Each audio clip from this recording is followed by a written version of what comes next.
இது பார்த்தீங்கன்னா top load IFB washing machine board. என்ன கம்ப்ளைண்ட்னு பார்த்தீங்கன்னா கஸ்டமர்ஸ் வந்து எல்ஓ எரர் சொல்லியிருக்காங்க. மேக்ஸிமம் ஒரு சில போர்டில் சுவிட்ச் ஆன் பண்ணி ஸ்டார்ட் கொடுத்த உடனே அந்த எல்ஓ எரர் வந்துடும். ஒரு சில மிஷினில் லேட்டாக தான் வரும், ஒரு 10 நிமிஷத்துக்கு அப்புறம் தான் வரும். ஸோ அப்போ 10 நிமிஷம் வரைக்கும் நம்ம ரன் பண்ண முடியாதுன்றதுனால அப்படியே நம்ம வந்து மேக்ஸிமம் எல்ஓ எரர் வருதுன்னா ஒரு இடத்துல ரெசிஸ்டரில் வோல்டேஜ் இஷ்யூஸ் வரும். ஸோ அந்த ரெசிஸ்டர்ஸ் வந்து நல்லா இருக்கான்றதை நம்ம செக் பண்ணி பார்த்துருவோம். அங்கே நல்லா அதை சேஞ்ச் பண்ணாலே மேக்ஸிமம் சரியாயிடும். இப்போ செக் பண்ணி பார்த்துட்டு நான் அடுத்த சொல்கிறேன். இப்போ பார்த்தீங்கன்னா இதில் வந்து காம்பவுண்ட் எடுத்தாச்சு. இதில் பார்த்தீங்கன்னா இந்த இடத்துல ஒரு ரெசிஸ்டர் இருந்தது, எடுத்தாச்சு. ஸோ பேக் சைடு கட் பண்ணி எடுத்துட்டோம்.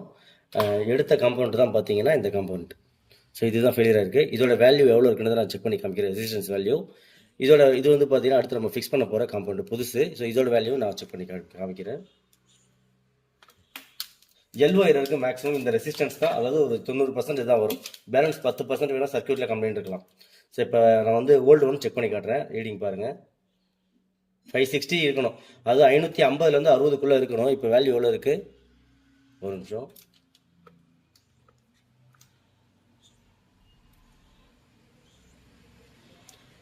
பார்த்தீங்கன்னா 739 இருக்குது. 739, 738 அந்த மாதிரி காமிக்குது. ஸோ 550லேருந்து 60க்குள்ளே தான் இருக்கணும். இப்படி இருந்தால் தான் நமக்கு வந்து எல்ஓ எரர் காமிக்காது. ஸோ இப்போ புதுசும் நான் செக் பண்ணி காமிக்கிறேன்.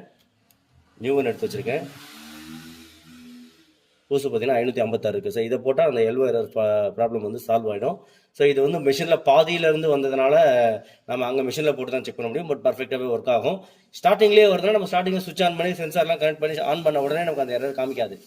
ஏன்னா புதுசு போட்டதுக்கப்புறம் ஒருவேளை பழசாக இருந்ததுன்னா ஸ்டார்டிங்கில் கம்ப்ளைண்ட் வந்தப்போ காமிச்சிடும்.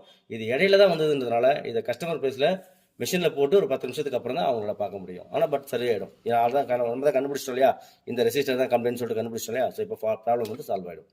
Okay, thank you. இதில் பார்த்தீங்கன்னா வேறு காம்பவுண்ட் மாற்றியாச்சு, வேறு ரெசிஸ்டர் போட்டாச்சு. இப்போ போட்டுட்டு ஆன் பண்ணி பார்த்துருவோம். பவர் ஆன் பண்ணுறேன், வாட்டர் லெவல் செட் பண்ணுறேன், செட் பண்ணியாச்சு, ஸ்டார்ட் கொடுத்தாச்சு. ஸோ இப்போ இது வந்து ஸ்டார்டிங்கில் எரர் வரலை, நமக்கு 10 நிமிஷத்துக்கு மேலே ஆகலாம் அப்படி எரர் ஃபால்ட் இருந்ததுன்னா. ஆனால் இப்போ நம்ம அந்த காம்பவுண்ட் செக் பண்ணதுனால கண்டிப்பாக ஃபால்ட்டுன்னு தெரிஞ்சிருச்சு. அப்போ அதனால தான் அந்த பிரச்சனை வந்திருக்கு. இப்போ அதை மாற்றினதுக்கப்புறம் ஃபால்ட்டு சரியாயிடும். அந்த இடையில எரர் வருதுன்னு சொன்னாங்க இல்லையா, அதுவும் இப்போ ஸ்டாப் ஆகிடும் டோட்டலாகவே. தேங்க்யூ.